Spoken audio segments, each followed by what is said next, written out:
Vous écoutez le podcast Devenir écrivain avec Lucie Castel, épisode 182. Bienvenue sur Devenir écrivain, le podcast pour démarrer et réussir votre carrière d'écrivain. Et maintenant, retrouvez votre animatrice Lucie Castel, autrice publiée à l'international, formatrice et conférencière.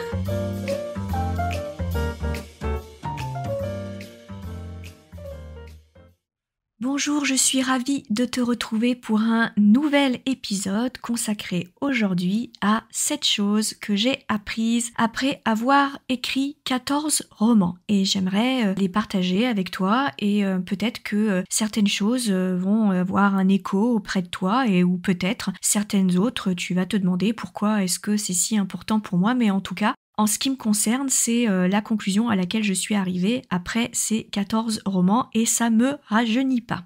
Alors la première chose que j'ai apprise, c'est le travail préparatoire, c'est la vie. C'est-à-dire bien réfléchir à l'histoire globale et au grand temps fort que j'aimerais mettre en place dans mon intrigue principale et dans mon roman. Attention, je suis pas du tout en train de prôner, même si moi je suis la team plan, mais je suis pas du tout en train de prôner le fait de faire absolument un plan avant de faire le premier jet, que c'est la seule chose qui existe en ce bas monde et que si tu ne fais pas de plan, c'est la catastrophe et tu vas jamais t'en sortir. En réalité, moi je pense qu'on fait tous un plan à un moment ou à un autre. Soit on le fait avant le premier jet, soit on le reprend et on le fait au moment de la correction du premier jet. Mais on est obligé intellectuellement de classer un peu les enjeux et de se dire là j'aimerais mettre quelque chose d'un peu plus croustillant, là j'aimerais mettre quelque chose de plus tendu, là j'aimerais mettre quelque chose de plus triste ou de plus drôle au contraire. Et très clairement, c'est quelque chose qu'on fait forcément à un moment ou à un autre. Donc le travail préparatoire est vraiment important. Puis il y a une autre chose aussi, c'est que quand on est sur le travail préparatoire, qui comprend d'ailleurs pas forcément un plan, mais qui comprend le brainstorming, qui comprend la création des personnages, la création du monde, éventuellement, si on écrit en fantasy, ce travail préparatoire, c'est aussi une façon de libérer son esprit et d'être plus efficace et d'être plus détendu lorsque on en est à traduire le premier jet et à écrire le premier jet. Donc ça c'est vraiment important. Pour moi le travail préparatoire est une phase aussi importante que le premier jet et aussi importante que la correction. Ça te facilite vraiment grandement la vie et plus ton travail préparatoire il est balisé, plus ton premier jet va vite, plus ta correction va vite derrière parce que ton premier jet sera déjà très bon et quand je dis très bon c'est en rapport avec ce que tu avais en tête et ce que tu voulais faire passer comme message, comme histoire et comme façon de procéder. La deuxième chose à laquelle je suis arrivée après mes livres, c'est que les arcs narratifs des personnages, ça fait toute la différence. L'arc narratif du personnage, c'est en fait partir du début, de son statut au début de l'histoire, arriver à un statut de fin, et de voir l'amplitude d'évolution de ce personnage. Amplitude d'évolution qui n'est pas du tout linéaire et qui peut être constituée de pics, de retour en arrière, d'évolution ou de non-évolution, quelque chose qui pourrait être très triste puisqu'il pourrait très mal finir par exemple. Et ça c'est valable pour tous les personnages. Pas forcément le protagoniste. Moi, je t'encourage à le faire même sur les personnages secondaires. Et même si tu vas pas forcément exploiter tout cet arc narratif, et je pense notamment aux personnages secondaires, le fait que toi, tu sais d'où tu pars et où il va arriver, ça va te permettre de les développer de façon beaucoup plus subtile que en plein milieu de ton manuscrit, te dire « Ah mince !» J'ai complètement oublié qu'à partir de ce moment-là, mon héros, il doit durcir le ton ou au contraire, il doit devenir plus vulnérable ou il doit prendre les choses en main, etc., etc. Et le fait d'avoir des à-coups d'évolution qui ne sont pas expliqués par l'histoire, si l'histoire explique qu'il vient de se prendre un tel choc sur le coin de la figure que du coup, il change complètement de façon de réfléchir et d'agir, ça se comprend. Mais si c'est pas expliqué par quelque chose dans la narration, c'est pas vraisemblable et c'est pas crédible. Or, je l'ai souvent dit dans les épisodes de cette chaîne de podcast, mais je le redis encore une fois, le lecteur, il entre dans l'histoire par la porte des personnages. jamais par la description ou l'explication.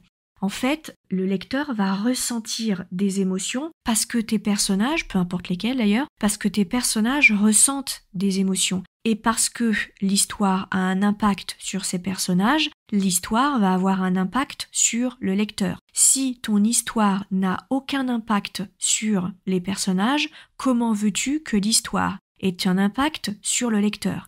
Les deux sont liés. Donc il faut que tu crées ce lien de connexion entre le lecteur et le personnage. Et pour moi, créer des arcs narratifs dès le départ, c'est-à-dire soit avant le premier jet, soit en cours de construction, quand tu te lances dans le premier jet, tu commences à écrire et puis là, tu te mets à réfléchir en simultané à l'arc narratif de tes personnages. C'est vraiment, vraiment ce qui fait toute la différence entre un personnage réussi, crédible, vraisemblable, et un personnage qui est fabriqué, artificiel et dont on voit le raccord et surtout l'incrustation artificielle dans le roman. Troisième petite chose que j'ai apprise, et c'est pas une petite chose en fait, c'est que le secret pour moi, c'est la hiérarchie des enjeux et ce qu'on appelle la tension narrative. C'est important dans ton intrigue de prévoir des pics de tension narrative. Et quand je parle de tension narrative, c'est pas forcément de l'horreur, c'est pas forcément quelque chose de tragique, c'est pas forcément un meurtre, etc. Ça se fait dans tous les genres. Mais à un moment, il faut que ton intrigue, elle se crispe. Il faut que le lecteur ait un peu peur pour la fin de l'intrigue et le devenir des personnages. Et même si tu fais, par exemple, à tout hasard, une rom-com de Noël, qui est quand même ce qu'on peut faire de plus doux, de plus réconfortant, de plus enveloppant comme écriture, eh bien tu peux prévoir des pics de tension qui font que, il y a des choses qui vont se passer et que les personnages vont avoir à relever un certain nombre de défis. Donc ça se fait dans tous les genres, mais c'est important de prévoir des enjeux dans ton récit et c'est important de savoir les hiérarchiser, c'est-à-dire d'avoir des enjeux très forts, c'est-à-dire les enjeux qui, si jamais on n'arrive pas au bout, et du coup l'histoire se termine très mal, et si jamais au contraire on relève ces défis et on réussit à intégrer ces enjeux, eh bien on réussit l'intrigue, donc des enjeux très très forts sans lesquels il n'y a pas d'intrigue principale, et des enjeux bien plus secondaires qui peuvent d'ailleurs aussi toucher plutôt des intrigues secondaires et des personnages secondaires. Et donc cette hiérarchie des enjeux va te permettre du coup de créer des pics de tension parce qu'il va y avoir une montée en tension et puis une redescente en tension. Si tous tes enjeux sont sur un pied d'égalité, tu vas te retrouver avec une écriture extrêmement linéaire. Et une écriture extrêmement linéaire est une écriture ratée parce qu'on ne peut pas avoir d'émotion avec quelque chose qui est de l'ordre de l'encéphalogramme plat. Ça ne fonctionne pas en fait. Donc vraiment, la hiérarchie des enjeux, c'est très important. Qu'est-ce que tu veux mettre comme moments cruciaux dans ton roman et dans ton intrigue principale ? Quatrième chose que j'ai apprise, c'est planifier absolument ces sessions d'écriture en sachant quoi écrire avant. Et ça évite grandement les pages blanches. Alors moi, je vais t'expliquer comment je procède et comment on l'explique dans Devenir écrivain. Quand tu vas décider d'une plage d'écriture, donc tu sais que tu vas partir pour, une demi-heure, 1 heure ou 2 heures d'écriture par exemple, c'est important que tu réfléchisses à ce que tu vas être sur le point d'écrire. Si par exemple tu fonctionnes en chapitre, par exemple tu t'arrêtes pas tant que t'as pas écrit ton chapitre, eh bien avant tu vas lister, alors sous forme de course, vraiment sous forme de tiret, de listing, tout ce que tu dois mettre dans ton chapitre, tout ce qui est important à mettre, et tu vas relativement dans le détail comme une espèce de liste de courses. Si par exemple c'est une partie de chapitre parce que toi tu raisonnes en temps et pas en chapitre et en nombre de mots par exemple, eh bien tu fais pareil sur ce nombre de paragraphes ou de chapitres. Mais c'est important pourquoi ? Parce que en fait, tu vas complètement libérer ton esprit puisque tu auras listé sur un papier tout ce que tu es censé dire. À partir de là, ton esprit, il est plus clair et donc tu sais où tu vas te reporter à ta liste régulièrement quand tu écriras ton chapitre et tu vas aller beaucoup plus vite parce que ton esprit, du coup, va se concentrer uniquement sur la forme et le fond de ton chapitre parce que pour ce qui est de savoir quoi écrire, tu le sais déjà juste avant. Et moi, je trouve que c'est quelque chose qui est d'une redoutable efficacité et je sais que personnellement, ça m'a permis d'écrire beaucoup plus vite. 5e chose qui découle un peu de la 4e, c'est déterminer une plage horaire qui sera non négociable. C'est-à-dire que pour que l'écriture soit de plus en plus facile et de plus en plus rapide, il faut que ton cerveau l'intègre comme une activité banale, au même titre que aller faire tes courses, que te rendre à ton travail, que faire du sport, si jamais tu fais du sport, ou que réaliser certains de tes hobbies, préparer à manger, voilà. Il faut que ça devienne une tâche complètement banale que tu intègres absolument à ton emploi du temps et que ça devienne non négociable dans ta semaine. Et attention, ça ne veut pas dire prévoir absolument 1 heure tous les jours à l'écriture parce que peut-être que tu ne pourras pas consacrer 1 heure de ton temps à l'écriture et c'est pas grave, mais c'est au minimum quelque chose par semaine. Plus tu vas prévoir une plage horaire non négociable dans ton emploi du temps, et plus ton esprit va considérer l'acte d'écriture comme quelque chose de banal, donc dont l'enjeu n'est pas si important, et donc il ne va pas freiner des cas de fer quand il s'agira de te remettre devant ton écran et de te remettre à écrire, parce que c'est quelque chose que tu auras l'habitude de faire. Et donc ça, c'est vraiment important que ce soit non négociable. C'est vraiment... Moi, je pense l'expression très appropriée là-dessus, c'est que dans ta semaine ou dans ton week-end, selon comment tu fonctionnes et selon ce que tu peux consacrer à l'écriture par rapport évidemment à l'entièreté de ton emploi du temps, ça doit devenir une plage horaire non négociable. 6e chose que j'ai appris pendant que j'écrivais mes 14 romans, c'est que tu auras nécessairement des baisses de forme et des moments où tu vas adorer écrire ce que tu écris et tu vas te dire que tu fais l'activité et le job le plus génial du monde et tu vas passer par des moments où tu te demandes pourquoi tu t'infliges ça, à quoi ça sert, à quoi ça rime, ça sert à rien et que tu perds ton temps et que tu t'illusionnes sur la façon dont ça va tourner. Et même pire, tu vas pouvoir te dire que tu es le pire auteur qui existe et que finalement ton écriture, personne s'y intéresse et ça ne touchera personne. Et ça, c'est normal et c'est complètement ok.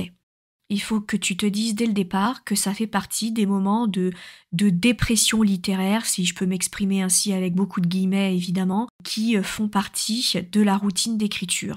Il y a des moments, tu vas être très enthousiaste, tu vas écrire énormément, tu vas te dire que vraiment tu as une idée géniale, que tes persos sont top, que ce que tu as écrit c'est super, et puis peut-être 1 mois plus tard ou même 15 jours plus tard, tu vas te dire mais c'est pas possible, comment j'ai pu écrire ça va jamais marcher et aucun éditeur ne sera jamais intéressé. Et cette variation d'humeur et ce rapport d'amour et de haine avec ton roman, il est tout à fait normal. Et quand tu vas arriver à un moment, à cette période de désamour de ton travail, il faudra que tu te répètes, c'est ok, c'est complètement normal, donc je vais la laisser me traverser, tu la laisses te traverser parce que tu sais que c'est qu'un moment à passer et que ça fait partie de la routine d'écriture. Et puis, la 7e chose, et ça je pense que si tu écoutes mes épisodes de podcast, ça ne te surprendra pas, c'est que écrire c'est un vrai métier et qui demande un savoir-faire et même un savoir-être. Et que ça demande des connaissances, c'est pointu, c'est rigoureux, c'est contraignant et que tout le monde ne peut pas écrire un roman, tout le monde peut se former à écrire un roman, mais tout le monde ne va pas forcément au bout de l'écriture de son roman et ne va pas au bout de sa carrière. Donc ne laisse jamais personne te dire qu'écrire, c'est pas un vrai métier.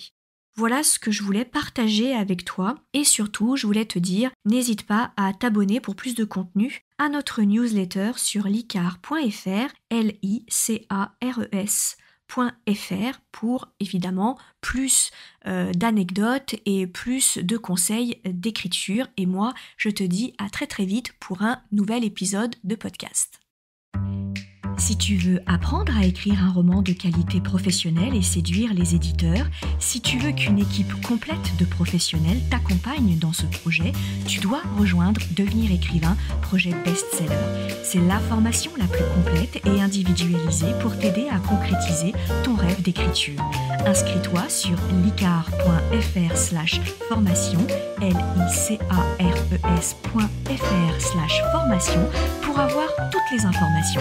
Beaucoup de nos anciens stagiaires réalisent actuellement leur rêve d'être écrivain professionnel, alors toi aussi, rejoins-les sur licares.fr/formation.